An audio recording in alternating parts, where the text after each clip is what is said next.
دیکھو دیکھو کون آیا، محمد عربی کا دین آیا۔ دیکھو دیکھو کون آیا، محمد عربی۔ اعوذ باللہ من الشیطان الرجیم، بسم اللہ الرحمن الرحیم۔ وَإِذْ قُلْنَا ادْخُلُوا هَٰذِهِ الْقَرْيَةَ فَكُلُوا مِنْهَا حَيْثُ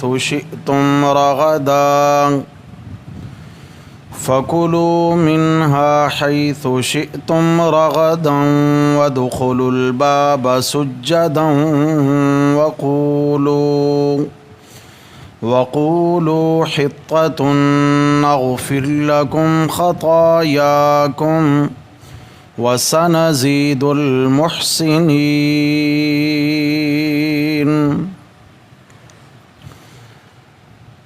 وَإِذْ قُلْنَا ادْخُلُوا هَٰذِهِ الْقَرْيَةَ، اور وہ وقت بھی یاد کرو جب ہم نے کہا کہ داخل ہو جاؤ اس شہر میں۔ فَكُلُوا مِنْهَا حَيْثُ شِئْتُمْ رَغَدًا، پس کھاؤ تم اس میں سے جہاں سے چاہو وافر مقدار میں۔ وَادْخُلُوا الْبَابَ سُجَّدًا، اور داخل ہونا دروازے سے سجدہ کرتے ہوئے۔ وَقُولُوا حِطَّةٌ نَغْفِرْ لَكُمْ خَطَايَاكُمْ، اور یوں کہنا کہ بخش دیجئے تو ہم بخش دیں گے تمہارے گناہ۔ وَسَنَزِيدُ الْمُحْسِنِينَ،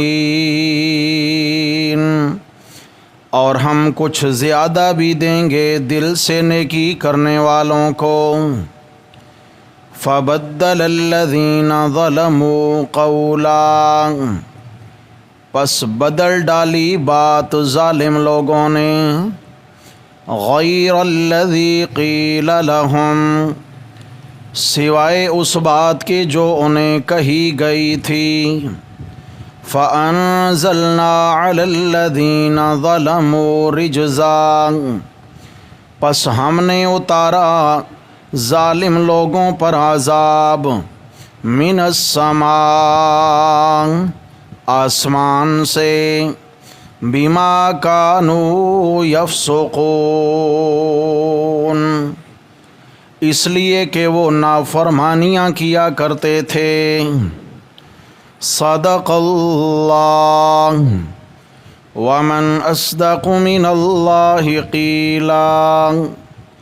اللہم صل علی سیدنا و مولانا محمد وعلى آل سیدنا و مولانا محمد وبارک وسلم علیہ۔ حضرات محترم، درس قرآن مقدس کے سلسلہ میں پہلا پارہ سورۃ البقرہ اور اس کی آیت نمبر 58 اور آیت نمبر 59 آج ہمارے سبق میں شامل ہیں۔ پچھلے اسباق میں عرض کیا تھا کہ اس رکوع میں خداوند قدوس نے یہود مدینہ کو خطاب فرمایا ہے اور بار بار خطاب فرمایا ہے۔ وہ مدینہ کے یہود جن کو جناب رسول اللہ صلی اللہ علیہ وسلم نے ایمان کی دعوت دی، اور ایمان کی دعوت بئی انداز دی کہ اللہ تبارک و تعالی نے ان پر کیے جانے والے احسانات ان کو یاد دلائے۔ ان پر سے مراد یہ ہے کہ ان کے آباء و اجداد پر جو حضرت موسیٰ علیہ السلام کے زمانہ میں اور ان کے بعد کے زمانہ میں کیے گئے تھے۔ چونکہ آباء و اجداد پہ کیے جانے والے احسانات یہ گویا اولاد اور خاندان پر ہی احسانات ہوتے ہیں، تو فرمایا کہ دیکھو ہم نے تمہارے آباء و اجداد پر یہ احسان کیا، یہ انعام کیا۔ اب اظہار تشکر کے طور پر تمہارا یہ فریضہ بنتا ہے کہ کہ تم میرے پیارے نبی صلی اللہ علیہ وسلم پر ایمان لے آؤ، میری وحدانیت کو دل سے قبول کرو اور قرآن مقدس کو میری کتاب جانتے اور مانتے ہوئے اس کے مطابق زندگی گزارو۔ لیکن مدینہ کے یہودیوں نے کیا کیا، یہ تو اگلے رکوع میں آنے والا ہے۔ اس رکوع کے اندر یہودیوں پہ کیے جانے والے احسانات، بنی اسرائیل پہ کیے جانے والے 8 احسانات اور 2 سزاؤں کا ذکر ہے، جن میں سے ہم 7 احسانات پڑھ چکے ہیں۔ ایک احسان کا تذکرہ باقی ہے اور 7 احسانات کا تذکرہ ہم پڑھ چکے ہیں پچھلے کئی اسباق میں، لیکن ساتھ ہی 2 نقمتوں کا ذکر ہے، 2 سزاؤں اور 2 گرفتوں کا ذکر ہے۔ جب انہوں نے اللہ تبارک و تعالیٰ کے ان احسانات کی ناقدری کی تو اللہ کی جانب سے پکڑ آئی، اللہ کی جانب سے گرفت کا فیصلہ ہوا۔ تو وہ گرفت کس انداز میں ہوئی؟ آج کے سبق میں 2 سزاؤں میں سے پہلی سزا کا ذکر ہے، اور یہ آیت نمبر 58 اور آیت نمبر 59 کے اندر اس بات کا ذکر موجود ہے۔ چنانچہ جس وقت وادی تیہ کے اندر یہ لوگ پریشان، سرگردان، حیران 40 سال کے زمانہ تک پھرتے رہے، اور بے آب و گیہ علاقہ، نہ پانی نہ چھاؤں اور نہ ہی وہاں کوئی کھانے پینے کا سامان۔ اللہ رب العزت نے حضرت موسیٰ علیہ السلام کی دعاؤں کی برکت سے ان کے لیے خزانہ غیب سے کھانے کا انتظام فرمایا، من و سلوہ کے رنگ میں، جو کل کے سبق میں بات گزری ہے کہ ان کو من و سلوہ کھلایا، ترنجبیں اور بٹیر ان کو کھلائے۔ اب حکم یہ تھا کہ آج کی آج تک اور کل پھر اللہ رازق ہے، آج جو ملا یہ کھاؤ اور کل پھر اللہ رازق ہے، اللہ سے مانگو۔ انہوں نے کیا کیا کہ ذخیرہ اندوزی شروع کر دی، وافر مقدار میں جمع کرنا شروع کیا اور اس کو جمع کر کر کے رکھنے لگے۔ اللہ رب العزت کی جانب سے ناراضگی کا اظہار ہوا اور اللہ تبارک و تعالی نے پھر ہمیشہ کے لیے اس نعمت کا دروازہ بند کر دیا۔ لازمی بات ہے کہ جب کسی نعمت کی ناقدری ہوتی ہے تو پہلا جو نقصان ہوتا ہے وہ نعمت چھن جاتی ہے، پہلا نقصان یہ ہوتا ہے، اور پھر دوسرا نقصان آخرت کا ہوتا ہے، لَإِن شَكَرْتُمْ لَأَزِيدَنَّكُمْ وَلَئِن كَفَرْتُمْ إِنَّ عَذَابِي لَشَدِيدٌ۔ فرمایا اگر ناقدری کرو گے تو پھر عذاب بڑا شدید ہے، عذاب سخت ہے، اور وہ عذاب آخرت ہے۔ دنیا میں نعمت چھینی اور آخرت بھی خطرے میں پڑ گئی۔ اس کے بعد حضرت موسیٰ علیہ السلام کا میدان تیہ میں انتقال ہو جاتا ہے۔ حضرت موسیٰ علیہ السلام کا میدان تیہ میں اسی اثنا میں انتقال ہو گیا۔ اب اس کے بعد حضرت یوشع بن نون علیہ السلام یہ چونکہ پیغمبر بن چکے تھے، جو ایک زمانہ میں حضرت موسیٰ علیہ السلام کے خادم خاص رہے ہیں، جن کا تذکرہ سورہ کہف کے اندر موجود ہے۔ حضرت یوشع ابن نون علیہ السلام نے پھر بنی اسرائیل پہ محنت شروع کی۔ پچھلے اسباق میں بات گزری کہ ان کو قوم عمالقہ کے خلاف جہاد کا حکم ملا کہ تم جاؤ اور شام تمہارا ملک ہے، وہیں سے تمہارے آباء و اجداد ہجرت کر کے آئے تھے۔ حضرت یعقوب علیہ السلام بنی اسرائیل چونکہ اولاد اسرائیل ہیں، حضرت یعقوب علیہ السلام کی اولاد ہیں، تو تمہارا اصل وطن مصر نہیں، تمہارا اصل وطن کون سا ہے؟ شام ہے، اور وہاں بیت المقدس اور دیگر علاقوں میں بت پرست قوم عمالقہ جو ہے یہ قابض ہو چکے ہیں، لہذا تم جہاد کر کے اپنے علاقے ان سے واگزار کراؤ۔ جہاد کی برکت سے میں اللہ تمہیں فتح یاب فرماؤں گا اور یہ علاقے تمہیں عطا کروں گا، اور پھر تم اپنے ان سرسبز و شاداب علاقوں میں جا کر سکھ چین آرام سے رہو۔ حضرت موسیٰ علیہ السلام کو قوم نے جو جواب دیا وہ تو ہم پڑھ آئے کہ حضرت موسیٰ علیہ السلام سے کہتے ہیں فَاذْهَبْ أَنْتَ وَرَبُّكَ فَقَاتِلَا إِنَّا هَاهُنَا قَاعِدُونَ، کہ جناب آپ بھی تشریف لے جائیے اور ساتھ لے جائیے اپنے رب کو، جہاد کرو، ہم یہیں بیٹھ کر انتظار فتح میں ہم یہاں بیٹھے رہیں گے، منتظر رہیں گے، جب فتح ہو جائے گا علاقہ تو پھر ہم وہاں آ کے آباد ہو جائیں گے۔ اس گستاخی کی بنیاد پر بھی اللہ کی طرف سے ناراضگی کا اظہار ہوا۔ حضرت یوشع ابن نون علیہ الصلاۃ والسلام جس زمانے میں محنت کر رہے ہیں، اس زمانے میں یہ جو بنی اسرائیل کے بڑے بوڑھے تھے، یہ سابقہ دور میں جن کی اتنا زیادہ شرارتیں تھیں، یہ تقریباً فوت ہو چکے۔ اب نوجوان نسل آ گئی تو نوجوان نسل کو سمجھانا آسان تھا۔ حضرت یوشع ابن نون علیہ الصلاۃ والسلام نے محنت فرما کر پھر نوجوانوں کو عمالقہ کے خلاف جہاد کے لیے تیار کیا۔ یہ تیار ہو گئے اور بیت المقدس پہ انہوں نے چڑھائی شروع کر دی۔ جہاد ہوا اور جہاد کی برکت سے اللہ تعالیٰ نے ان کو علاقے واپس دلا دیے۔ اب ان کو حکم ملا کہ تم چونکہ فاتح قوم ہو، اور فاتح قوم جو ہوتی ہے اس پر کسی بھی شہر کے دروازے فتح ہو جاتے ہیں، کھل جاتے ہیں۔ اب تم نے فتح یابی کے بعد عاجزی کا مظاہرہ کرنا ہے، کبر کا مظاہرہ نہیں کرنا۔ عاجزی کے ساتھ تم نے شہر میں داخل ہونا ہے، بیت المقدس میں۔ لیکن یہ پھر اسی مزاج کے لوگ تھے، انہوں نے وہاں پر اس حکم کو بدلا، روش بدلی اور اللہ کی ناراضگی کو مول لیا۔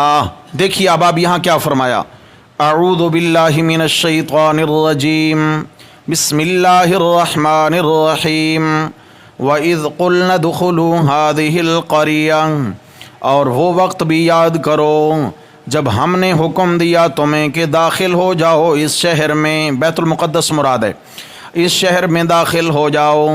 فَكُلُوا مِنْهَا حَيْثُ شِئْتُمْ رَغَدًا، پس کھاؤ تم اس میں سے جہاں سے چاہو، راغدن وافر مقدار میں، رچتا پچتا، من بھاہا من چاہا، جو جی چاہے کھاؤ وہاں سے جا کر طیبات میں سے۔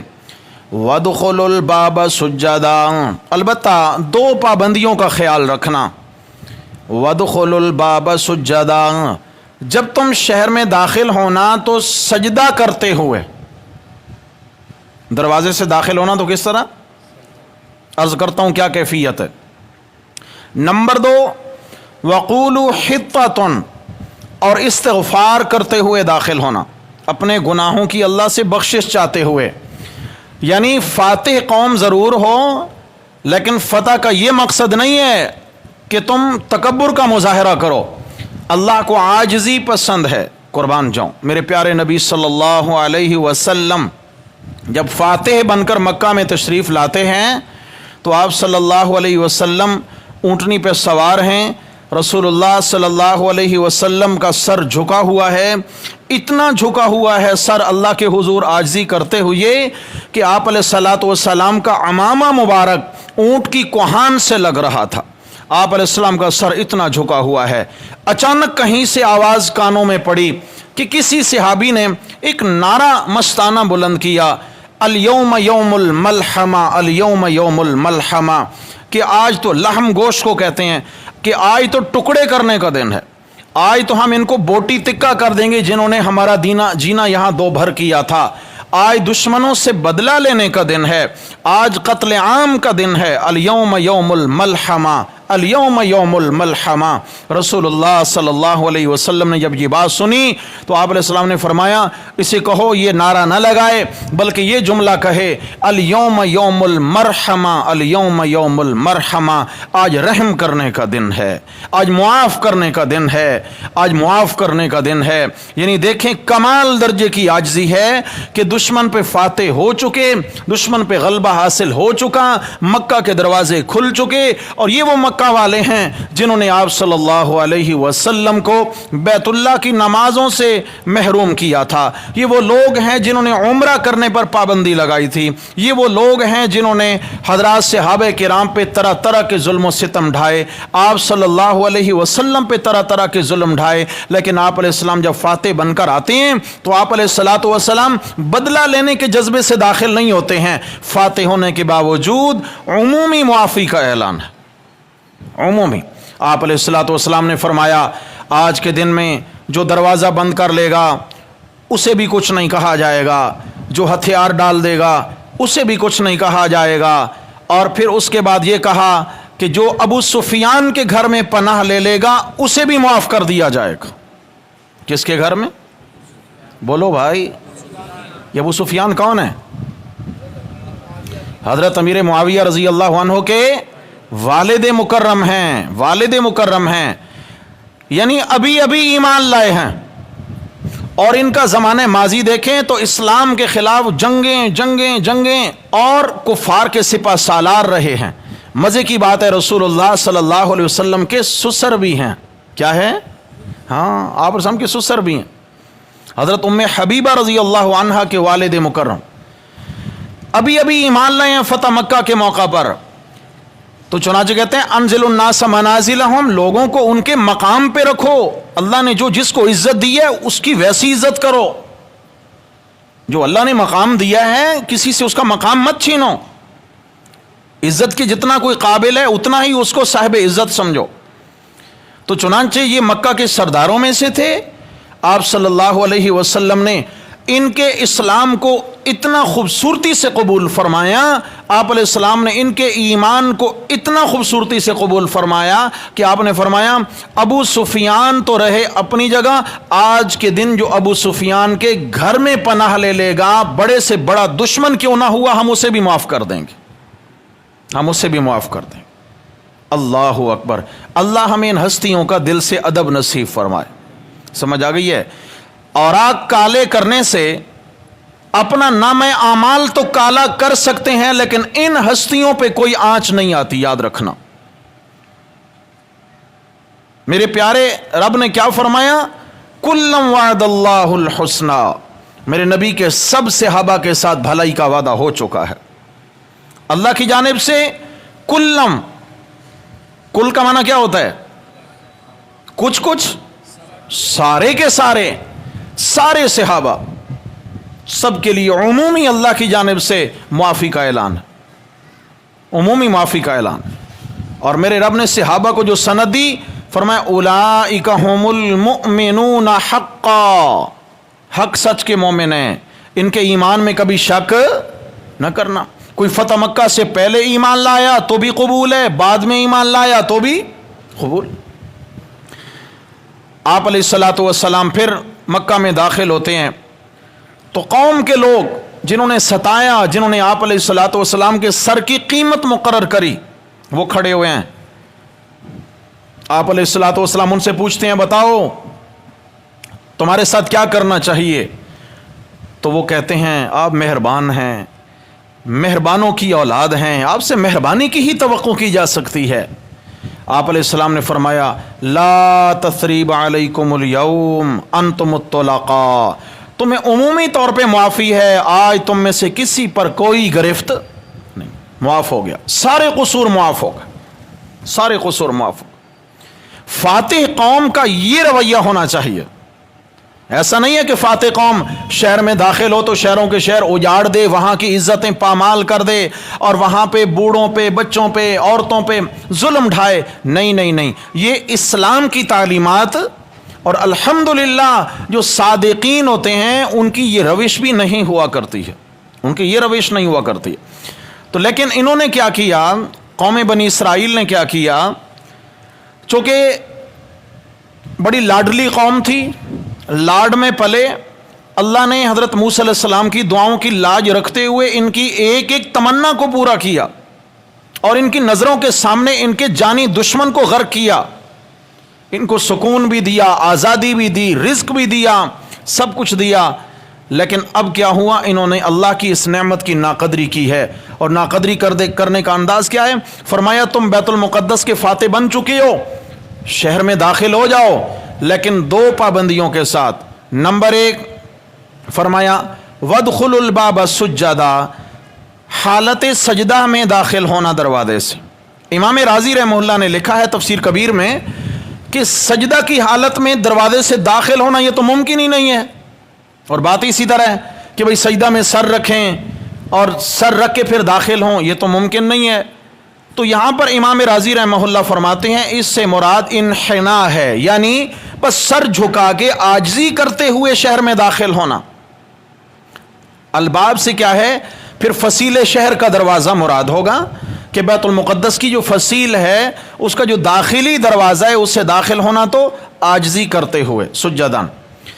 ہمارے حضرت شیخ مولانا حسین علی الوانی رحمہ اللہ فرماتے ہیں، اور دیگر مفسرین نے بھی، تفسیر خازن وغیرہ، مدارک، ان سب نے بھی اس بات کی تائید کی ہے، وہ بھی فرماتے ہیں کہ اس سے مراد حقیقی سجدہ ہے، کہ سجدہ ہی کرنا مطلقاً عاجزی نہیں ہے، لیکن باب سے مراد کیا ہے کہ شہر کی مسجد میں داخل ہو کر تم وہاں فاتح بن کر جا رہے ہو، تو شہر کی مسجد، شہر سے مراد شہر کی مسجد ہے، اس میں داخل ہو کر تم کیا ہے، سجدے اللہ کے لیے بجا لانا، یعنی کیا ہے، اب اللہ کی توحید کے پابند رہنا، کیا کرنا، یہاں دوامن حکم مراد ہے، ایسا نہیں کہ ایک سجدے سے کام چلے گا، فرمایا دوامن تم اللہ تعالیٰ کے حضور عاجزی کرتے رہنا، کہیں ایسا نہ ہو کہ تم اللہ کو چھوڑ کر کسی اور کی عبادت شروع کر دو۔ نمبر 2، قولوا حطہ، یہ کہنا کہ یا اللہ بخشش کا سوال ہے، غلطیاں ہو گئیں زمانہ ماضی میں، ہمیں معاف فرما دے، یہ دو باتیں، لیکن اللہ پاک فرماتے ہیں فَبَدَّلَ الَّذِينَ ظَلَمُوا قَوْلًا غَيْرَ الَّذِي قِيلَ لَهُمْ، ان ظالموں نے بات کو بدل دیا، جو انہیں کہا گیا تھا وہ نہ کیا، اپنے طور پہ کچھ کر دیا۔ نمبر 1، حضرت شاہ عبد القادر رحمہ اللہ نے تفسیر موضح القرآن میں لکھا ہے کہ ان کو حکم تھا کہ سجدہ کر کے داخل ہونا، یعنی عاجزی کرتے ہوئے، انہوں نے کیا کیا، عاجزی نہیں کی، داخل ہو رہے ہیں بیٹھ کر اور سرینوں کے بل اپنا بدن گھسیٹ گھسیٹ کے دروازے سے داخل ہوئے، ایسا بدلا۔ بعض مفسرین کا خیال ہے کہ سینہ تان کے اکڑ کے داخل ہوئے، عاجزی نہیں کی ہے، عاجزی نہیں کی ہے۔ اور یہ حکم تھا قولوا حطۃ، یا اللہ ہمیں معاف کر دے، حطۃ استغفار کرو، انہوں نے حطۃ کی بجائے کہا حنطۃ، یا اللہ گندم دے دے، کیا کر، حنطہ، گندم چاہیے، غلہ چاہیے، اناج چاہیے، حطۃ کو حنطۃ سے بدلا، اور سجدے کو انہوں نے اکڑ سے بدل دیا، اللہ کی نعمت کی ناقدری کی، تو میرے رب نے فرمایا فَأَنزَلْنَا عَلَى الَّذِينَ ظَلَمُوا رِجْزًا مِّنَ السَّمَاءِ، ہم نے ان ظالموں پر آسمان سے عذاب نازل کر دیا۔ عذاب نازل کون سا؟ احادیث میں بھی آتا ہے اور مفسرین کرام نے بھی لکھا ہے کہ جب یہ شہر میں جا کے آباد ہوئے، بسے، تو وہاں یہ من مانی زندگی گزارنے لگے، حلال و حرام کی کوئی تمیز نہ کی، اور جناب وہاں پہ یہ ہے کہ اپنی من چاہی زندگی، شاہانہ کرو فر سے رہنے لگے، تو اللہ تعالیٰ کی ناراضگی آئی، اور ان میں طاعون پھوٹ پڑا، طاعون کی بیماری، پھوڑے نکلنے لگے، اور یہ طاعون کی بیماری ان میں پھوٹی، اور ایک ہی دن میں ہزاروں اسرائیلی مر گئے، اس ایک دن کے اندر ہزاروں اسرائیلی مرے طاعون کا شکار ہو کر۔ اس کے بعد یعنی جو شرارتی قسم کے تھے، اس طرح کے مزاج کے لوگ تھے، اللہ نے ان کو تباہ کر دیا۔ فرمایا ہم نے ان پر ظلم نہیں کیا، بما کانوا یفسقون، یہ اس لیے ان کو سزا ملی کہ وہ اللہ کے نافرمان ہو گئے تھے۔ کس لیے سزا ملی بھائی؟ تو معلوم یہ ہوا کہ اللہ تعالیٰ جب احسان فرمائیں تو احسان کا بدلہ کیا ہے؟ اظہار تشکر ہے۔ کیا ہے میرے بھائی؟ کیا ہے؟ شکر ادا کیجئے، شکر ادا کیجئے، جتنا شکر میں کثرت کریں گے اللہ اتنا انعامات میں کثرت فرمائیں گے، اور جتنا کسی نعمت کی ناقدری کریں گے اللہ تعالیٰ پہلا نقصان یہ فرمائیں گے، کیا ہوگا؟ نعمت چھن جائے گی، جیسا کہ وادی تیہ کے اندر ان سے من و سلوہ چھین لیا گیا، بادلوں کا سایہ چھین لیا گیا، اور جتنی نعمتیں تھیں سب چھین لی گئیں، اور پھر اس کے بعد دائمی عذاب کیا ہے کہ فرمایا ان کو اس طرح مبتلا بالعذاب کر کر ہمیشہ کے لیے اللہ کی ناراضگی کا سبب بن گئے، اور اسی حال میں کیا ہے ان کی موتیں واقع ہو گئیں۔ تو میرے بھائیو، یہ قصہ نہیں، یہ کہانی نہیں، یہ کوئی داستان نہیں ہے کہ زمانہ ماضی کی داستانیں پڑھو اور ٹھیک ہے جناب لذت حاصل کرو۔ میرے بھائیو، یہ اس زمانہ کے لوگوں کے حالات بیان کر کر، وقائع امم سابقہ بیان کر کر اس امت کی اصلاح مقصود ہے، اس امت کو تنبیہ مقصود ہے، اس امت کو خبردار کرنا مقصود ہے۔ تو ہمارے لیے تشکیل کیا ہے اس آیت سے کہ اللہ کی جو جو نعمتیں، جس کے پاس جس رنگ میں جون سی نعمت ہے، اس پر اللہ کا کیا ادا کرنا ہے بھائی؟ شکر ادا کرنا ہے۔ اس کا بہترین حل کیا ہے؟ رات کو بستر پہ آئیں، سونے کی غرض سے بستر پہ آئیں، اور تھوڑی دیر کے لیے بستر پہ بیٹھ جائیں، آنکھیں بند کر دیں، اور سوچیں کہ آج صبح سے لے کر شام تک الحمدللہ میرا بدن سلامت رہا، میرا دماغ کام کرتا رہا، دل کام کرتا رہا، آنکھوں سے دیکھتا رہا، کانوں سے سنتا رہا، زبان میری صحیح بولتی رہی، اللہ نے مجھے پیٹ بھر کے اتنی مرتبہ کھانا کھلایا، اتنا مرتبہ اللہ نے مجھے پانی پلایا، میں نے سکون کی نیند سویا، باقی نعمتیں جتنا، میری اولاد سلامت، بیوی سلامت، گھر کا ماحول سلامت، الحمدللہ کوئی ایسی بیماری نہیں آئی گھر میں، کوئی نقصان نہیں ہوا، یہ سب کچھ سوچ کے پھر چند مرتبہ کیا کہنا ہے؟ یا ربی لک الحمد ولک الشکر، یا ربی لک الحمد، بولو بھائی، یا ربی لک الحمد ولک الشکر، یا ربی لک الحمد ولک الشکر، یا ربی لک الحمد ولک الشکر، یا اللہ تیری ہی تعریفیں ہیں، تیرا یہ احسان ہے، تیری ہی تعریفیں ہیں، تیرا یہ احسان ہے۔ میرے بھائیو، یہ چند مرتبہ کہنے کی برکت سے کیا ہوگا؟ انشاءاللہ آنے والے دل میں میرا رب ان نعمتوں میں کتنی زیادہ کثرت فرما دیں گے، انشاءاللہ کتنا اضافہ ہو جائے گا، دنیا الگ سے بنے گی اور آخرت کریں گے انشاءاللہ ہم سب۔ اللہ تعالی عمل کی توفیق نصیب فرمائے۔ اقول قولی ھذا استغفر اللہ واتوب۔